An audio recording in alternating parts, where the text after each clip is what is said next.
So at Newcastle School of Trades, we offer the federal financial aid programs in the way of the Pell Grant, student loans, and the SEOG grant.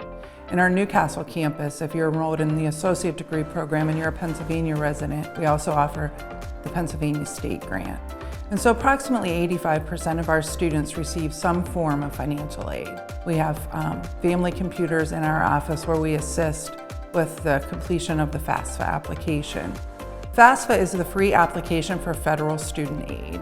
And most colleges, universities, and trade schools use the FAFSA as their baseline application for programs that they may offer through their school. People still seem to have fear about completing the FAFSA. So that's why we take it upon ourselves to offer them that one-on-one assistance in our office. They feel really good when they leave. They know this is what they want to do, and also they understand how the money is going to play out for them. And that's something we pride ourselves in. And families often tell us how much they appreciate the fact that we take the time to sit with each and every one of them to help them through the process.